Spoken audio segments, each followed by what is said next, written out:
Bonjour à tous, j'espère que vous allez bien. On se retrouve pour le brief du mercredi 29 juin 2022. N'hésitez vraiment pas à rejoindre la newsletter, donc je vous mets le lien en description et en commentaire. Je vais bientôt publier, donc je pense que ce sera début juillet où je vous enverrai la nouvelle analyse de vos altcoins. Donc je vois il y a quelques altcoins qui commencent à revenir. Vous aurez donc une analyse plus ou moins long terme de ces assets pour pouvoir les surveiller. Donc c'est totalement gratuit, hein. Vous avez juste à mettre votre mail ici. Je m'inscris, vous êtes inscrit, vous recevez la première vidéo que j'ai déjà faite 15 minutes après l'inscription. Si vous ne l'avez pas reçu, regardez bien vos spams ou vérifiez que vous avez bien noté votre mail parce que là j'ai retesté, normalement tout fonctionne, il n'y a aucun problème. J'ai vu que certains reçoivent aussi. J'ai quelques retours, deux trois retours de ça fonctionne pas, donc vérifiez que ce soit pas dans vos spams, que vos boîtes mail n'aient pas bloqué les mails, tout simplement. Ça peut arriver, des fois il y a des boîtes mail qui bloquent les mails automatisés en gros. Parce que bon, si je tape pas à la main vos mails, je vous envoie pas tout ça à la main. Ce serait très compliqué, c'est automatisé bien évidemment, donc des fois il y a des boîtes mail qui bloquent ça.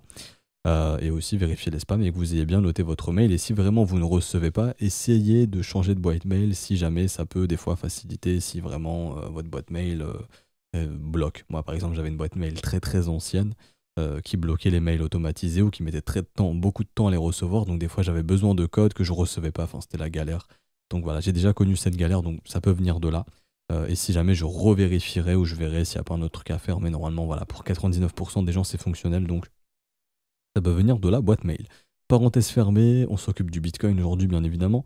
Et on parlera aussi de Ethereum rapidement et on fera un petit point macro comme je vous avais dit mercredi point macro. Parce que les charts ont bougé et donc il y a des choses à dire qui sont assez intéressantes. Donc le Bitcoin, rappelez-vous, on était venu récupérer la liquidité ici au-dessus des 21 700. C'est toujours le niveau qu'il faut breaker pour se dire ok, on peut penser un peu plus bullish et viser la prochaine résistance des 22 600, 23 000 $, 23 200 plus précisément. On n'a toujours pas réussi à breaker la zone des 21 700, donc c'est un range. Donc rappelez-vous, on en avait parlé lundi normalement, il me semble, hein. Simplement un haut de range qui est rejeté, c'est possiblement un retour dans le bas du range. Donc là, c'est ce qu'on est en train de faire. On est encore vers le haut du range, on est vers les 0,382, mais si ça cède, il y a de grandes chances qu'on revienne dans le bas du range, qu'on revienne tester le corps de chandelle ici des 19 000 $ environ, 18 900. Donc là, on semble bien parti pour, techniquement. Et du coup, il n'y a rien de plus à dire sur la vue daily. Ok, sur le daily, ça reste du range et donc c'est ces deux bandes qu'il faut surveiller. En 4K sur des 17 585 $, ce sera l'annonce d'une continuation baissière. Maintenant, on est en été, c'est un marché qui peut être très piégeux. On peut juste faire une chasse au stop et réintégrer et retourner dans l'autre sens, comme on a fait ici une petite mèche, hein, pour réintégrer. Ok, ni plus ni moins. La vue daily du Bitcoin, ça reste ça. Pour les investisseurs au long terme, ces prix sont quand même assez intéressants. On entre dans le prix de production qui est compris entre 20 000 et 12 000. Certains arrivent à miner pour moins cher. J'ai vu du côté de certains US qui ont fait des rapports. Certains pensent qu'on peut miner pour du 6-7 000. Certaines fermes, bon, je sais pas si on peut miner pour du 6-7 000. Je pense que la moyenne, elle est bonne. Ici, c'est entre 20 et 12. Donc simplement, ça ne veut pas dire que le Bitcoin ne peut pas aller sous ce prix de production. Ça veut juste dire qu'il y a beaucoup de mineurs qui vont cesser les ventes, donc ce qui fait que l'offre va drastiquement se réduire, hein. Donc ça veut juste dire ça. Et donc une offre qui se réduit drastiquement, ça peut dire potentiellement que la demande peut repasser au-dessus de l'offre, et donc c'est ce qui fait que les prix peuvent remonter par la suite, bien que ça puisse être que temporaire, mais jusqu'à ce qu'on puisse poser un bon bottom long terme. Et comme vous le savez, hein, à l'halving, le prix de production, enfin la récompense est divisée par 2, c'est ce qui fait que le prix de production est multiplié par 2 tout naturellement. Donc c'est ce qui fait que le Bitcoin, après son halving, aura de grandes chances d'être au-dessus des zones de prix sur lesquelles nous sommes. Ce qui fait que ça peut être un investissement assez intéressant. Après, bien évidemment, si on peut choper du Bitcoin moins cher, autant en profiter. Donc c'est toute l'étape du DCA qui consiste à foutre des ordres comme ceci. Et donc si les ordres sont fils, votre prix moyen d'achat diminue également. Ce qui fait que sur le long terme, vous avez une bonne entrée, tout simplement. Bitcoin Daily fini ici, je passe rapidement sur du court terme. Donc on avait vu chasse aux liquidités ici, reprise de dynamique baissière, c'est une chose dont on a parlé beaucoup de fois, qui est simplement on chasse les pardon, quand on tente un breakout et qu'on chasse les stops et qu'on reprend une dynamique baissière, c'est pas du tout bullish. Ça veut juste dire qu'on est venu capturer les stops des vendeurs et du coup qui se retrouvent bloqués les acheteurs. Et donc les zones de liquidité elles sont sous ces stops, elles sont sous ces creux ici, sous ces creux, et donc tant qu'il n'y a pas de signe de force, et donc là c'est une chose qu'il faut comprendre, ok, c'est que tant qu'on ne revoit pas un signe de force, donc un signe de force c'est quoi? C'est simplement un contrôle des acheteurs, hein, donc en gros un marché qui fait creux et sommet ascendant, on pense bearish, on pense bad range, ok, et du coup, par exemple la W peut arriver, on peut retrouver de la force ici, donc là on ira se refrotter à la résistance, mais là actuellement ça c'est pas dans la charte, donc ça c'est à vous de le surveiller. Moi je fais le brief le matin, après en pleine journée, voilà, la dynamique de prix elle peut changer bien évidemment. Et là, je vous préviens de ça. Mais là, à l'instant T de ce qu'on a sous les yeux, la dynamique reste baissière, ok. Et du coup, bah, simplement, on essaye de s'attaquer à quoi? Aux zones de stop des acheteurs. Et donc les zones de stop, elles sont ici, elles sont ici, elles sont là-bas. Et du coup, bah, vu que là, on a bloqué des vendeurs, les vendeurs, on les avait bloqués, on les a sortis. Maintenant, qui est bloqué? C'est les acheteurs. Parce que là, tous les acheteurs qui ont acheté à la résistance sont bloqués, tous ceux qui ont acheté ici sont bloqués, etc. Là, on voit au niveau du volume profile, c'est des volumes bien garnis, donc il y a beaucoup d'acheteurs qui sont bloqués ici. Donc, pour les faire chier, il faut aller où? Il faut aller chercher leur stop. Donc, sous ces creux, donc ici, sous ces creux ici, ensuite sous ces creux là-bas, donc ici, et ensuite sous les 17 500, etc., etc. Donc, tant qu'il n'y a pas de reprise acheteuse, bah, on se dit quoi? On se dit qu'on va aller chasser leur stop. Et ça se trouve que la force acheteuse, elle reviendra ici, et à ce moment-là, on pourra se dire, ok, on va se réattaquer aux résistances. Et là, pour l'instant, c'est pas le cas. Ok. Et au niveau de l'order flow, bon, il y a des petits fundings négatifs là à court terme. Bon, ça, j'ai vu un petit peu tous les schémas possibles de trading avec les élèves tout à l'heure. Je n'entrerai pas dans les détails, mais là, au niveau du funding, on repasse dans des petites zones négatives, donc il faudra s'attendre potentiellement à un rebond à un moment ou à un autre. Ok. Et donc, ce rebond, au minimum, devrait venir nettoyer au-dessus des sommets ici, donc au-dessus des 20 400 $. Parce que là, en gros, je vous montre rapidement. Mais au niveau de l'Open Interest, donc l'Open Interest, nous montre le nombre de positions qui s'ouvrent et qui se ferment, enfin pas qui s'ouvrent et qui se ferment directement, il faudrait un delta pour faire ça, c'est sur ExoCharts, parenthèse fermée. Mais en gros ici ça nous montre est-ce qu'on a beaucoup de positions qui s'ouvrent ou non, est-ce qu'il y a plus de positions qui s'ouvrent ou qui se ferment. Si l'Open Interest monte, c'est qu'il y a plus de positions qui s'ouvrent. Donc là il y a eu récemment beaucoup de positions ouvertes, donc beaucoup de leviers, beaucoup d'acheteurs et de vendeurs. Ce qu'il faut savoir c'est que tant qu'on évolue au-dessus du carré violet ici, du rectangle violet, c'est les acheteurs qui sont bloqués. Donc si on repasse au-dessus, c'est les vendeurs qui sont bloqués. Et donc là, si on commence à remonter ici avec un petit peu de signe de force, on sait qu'il y a de grandes chances qu'au minimum, on vienne nettoyer au-dessus des 20 400 $. Donc on remontera au-dessus des 20 400. S'il y a un signe de faiblesse, bon, bah, le rebond sera fini, on ira se réattaquer en dessous des 19 008. Par contre, s'il n'y a pas de signe de faiblesse, on continue ensuite, prochaine étape, 20 700, etc., etc. Les prochaines zones de stop, tout simplement. Hop. Là, c'est des schémas que je vais garder ici pour l'instant. Il n'y a pas encore de vrais signes de force. Les acheteurs sont encore majoritairement bloqués ici. Donc techniquement, on peut continuer le mouvement baissier. Maintenant, si on a des signes de force, donc on a vu des W en échelle H1 ou H15, etc. Ce qui montre que les acheteurs se remontrent tout simplement. Ça peut bien marcher, ça ne veut pas fonctionner le changement d'unité de temps.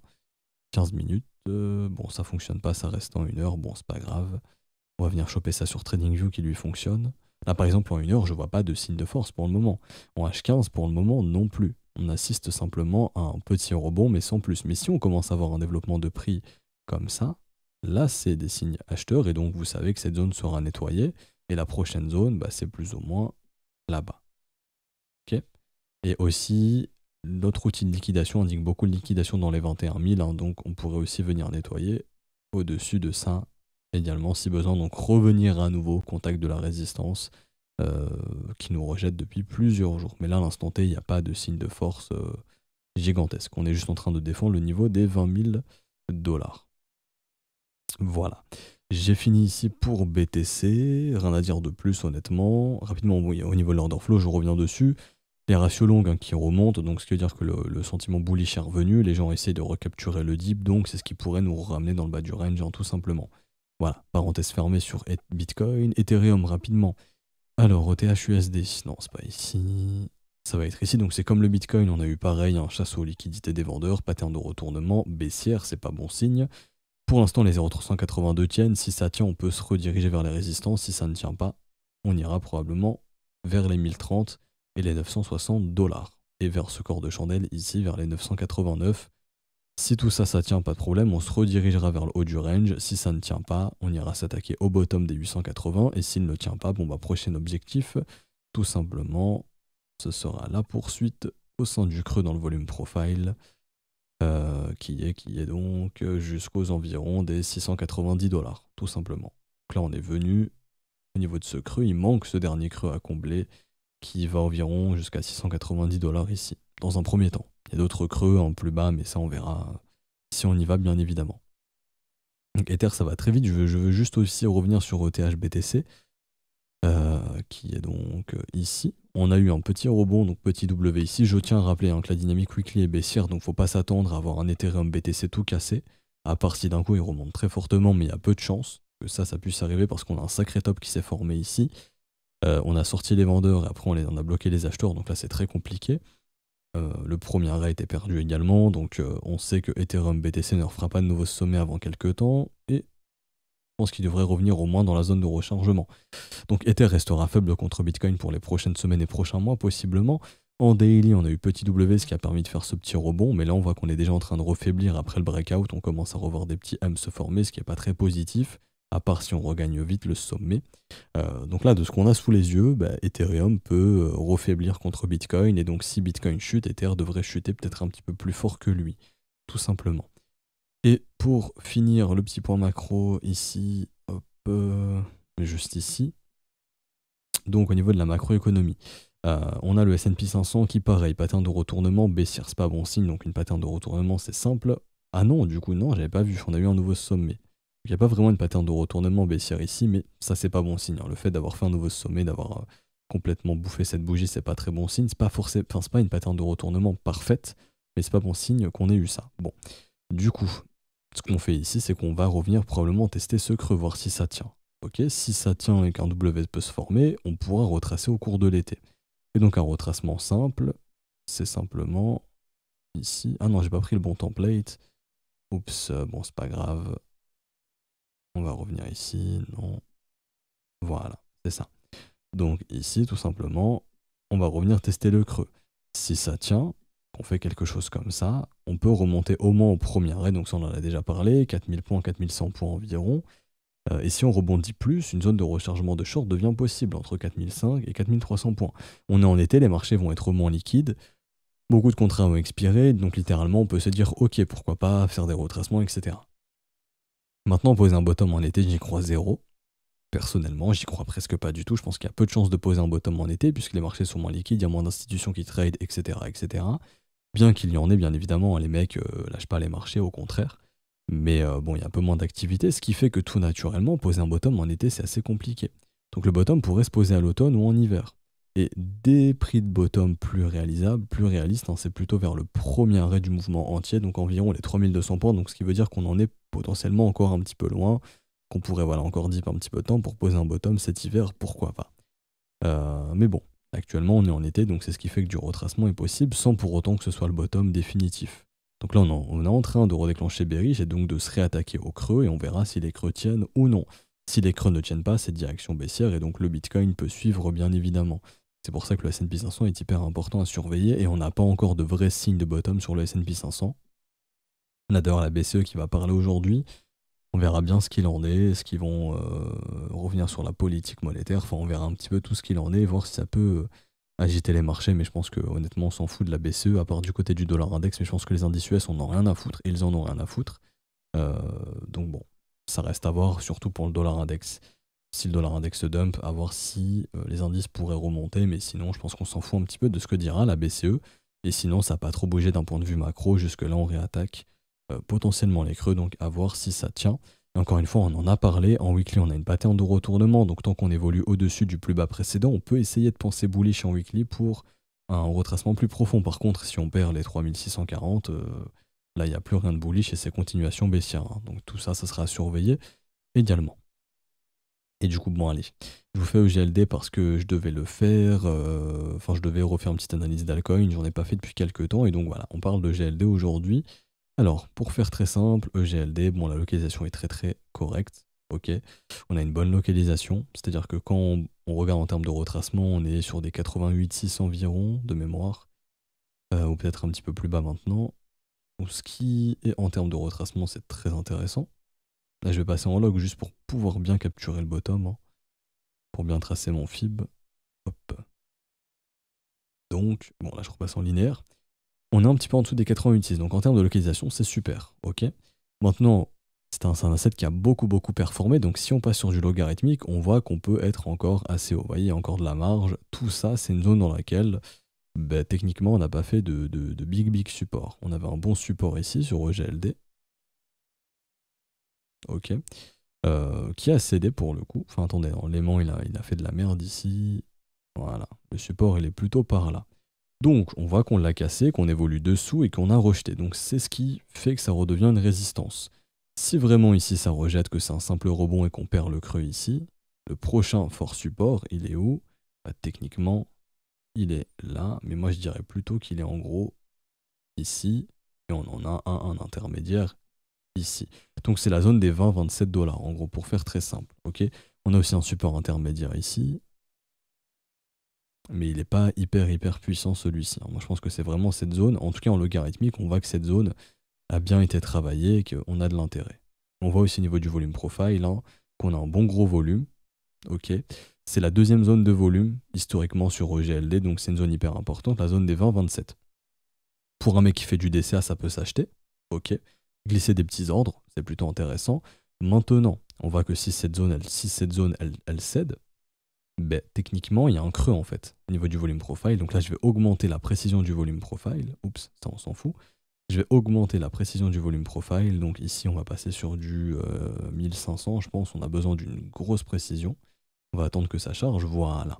Là, on voit tous les creux au niveau du volume profile sur EGLD en logarithmique. C'est ce qui fait qu'on sait où le marché peut aller, parce que ces creux demandent à être comblés, tout simplement.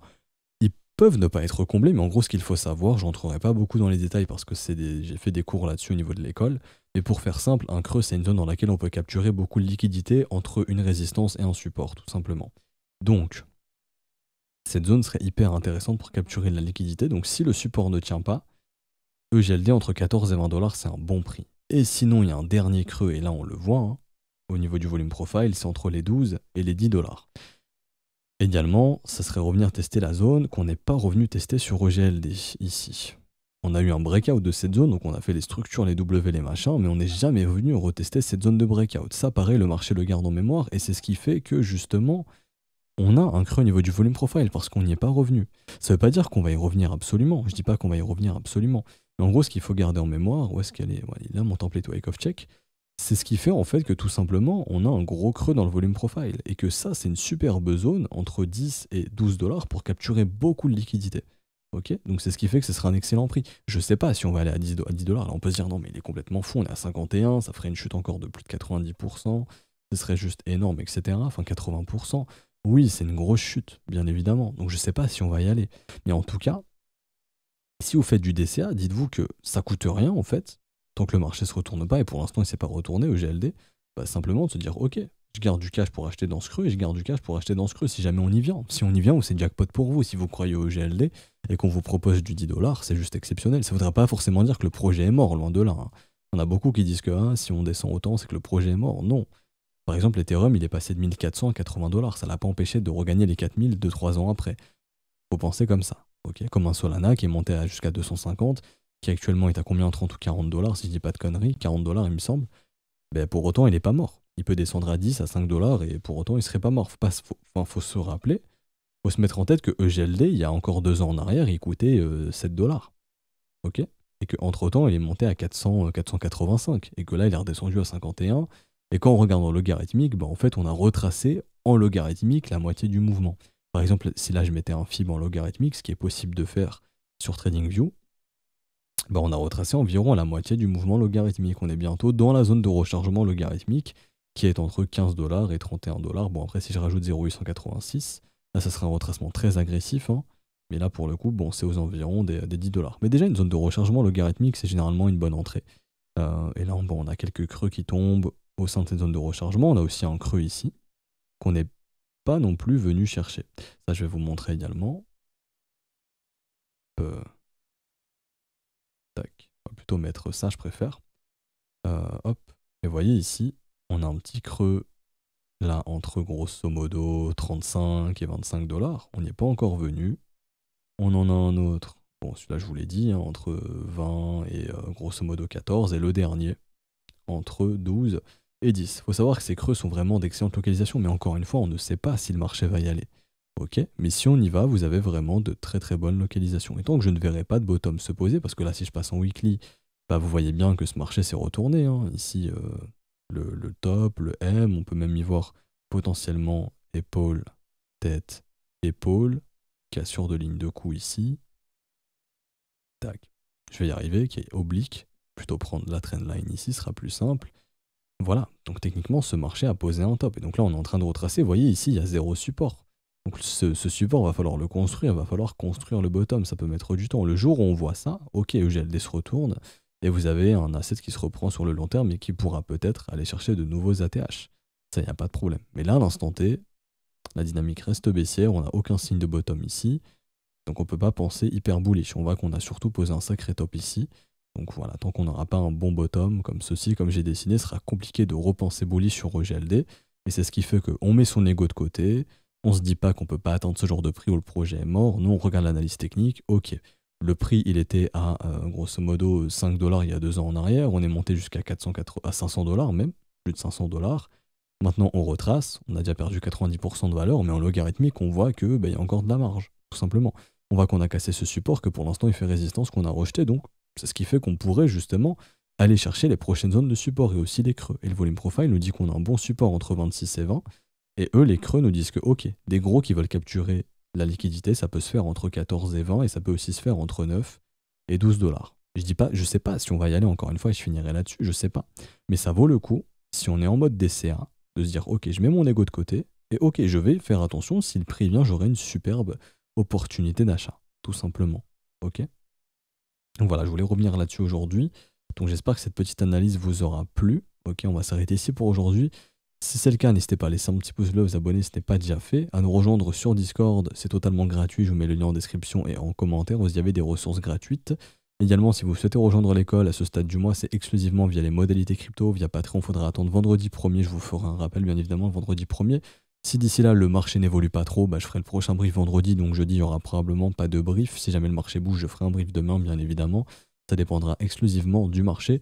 Je le rappelle, n'hésitez vraiment pas à vous inscrire à la newsletter, c'est totalement gratuit, c'est du contenu en plus pour vous, tout simplement. Donc voilà, je vous remets le lien en description en commentaire. Donc c'est newsletter le trône. Vous cliquez, vous vous inscrivez, c'est totalement gratuit. Et du coup, si vous voulez rejoindre via tout ce qui est paiement, si vous voulez rejoindre l'école via paiement bancaire ou PayPal, ce sera via le Patreon le 1er juillet et pas avant. On se retrouve donc du coup jeudi ou vendredi, ça dépendra de l'évolution du marché. Bonne journée à tous, ciao ciao.